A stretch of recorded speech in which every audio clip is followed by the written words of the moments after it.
शांता पृथ्वी शिवंतरिक्षं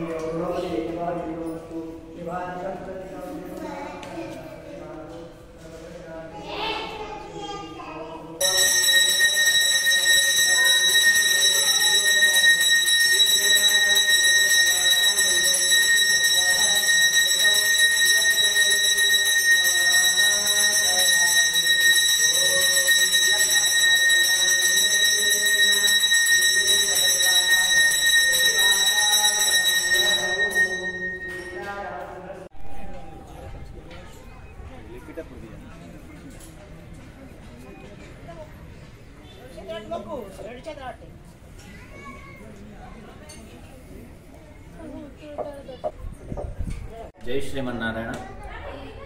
ఈరోజు వైకుంఠ ఏకాదశి అంటే ముక్కోట ఏకాదశి సందర్భంగా ఈరోజు డిష్పల్లికి గ్రామానికి చెందిన ఖిల్లా రామాలయంలో ఉన్నాము. ఈ డిష్పల్లి గ్రామానికి చెందిన ఖిల్లా రామాలయంలో సీతారామచంద్ర స్వామి వారి యొక్క విగ్రహాలు ఉన్నాయి. కావున ఈ వైకుంఠ ఏకాదశి సందర్భంగా ఈరోజు ఉత్తరద్వార దర్శనం చేయబడినది. ఈ విష్ణు ఆలయాలలో ఈరోజు ఈ వైకుంఠ ఏకాదశి సందర్భంగా ఉత్తరద్వార దర్శనం చేసుకోవాలంటే చాలా పుణ్యమైనది. కావున ఈరోజు ఈ ఉత్తరద్వార దర్శనం చేసుకుంటే ఫలితాలు ఏంటివి?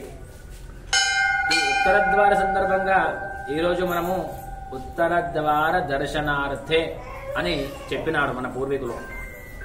ఈ ఉత్తరద్వార దర్శన సందర్భంగా స్వామివారికి దర్శించుకుంటే ఎన్ని పాపాలు చేసినా ఆ పాపాలు పోయి మనకి ముక్తి కలుగుతుందని చెప్పారు.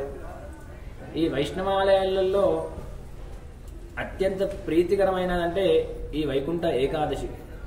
ఈ ఏకాదశి ఏంటంటే 12 నెలల్లో ఒకసారి వచ్చేది వైకుంఠ ఏకాదశి.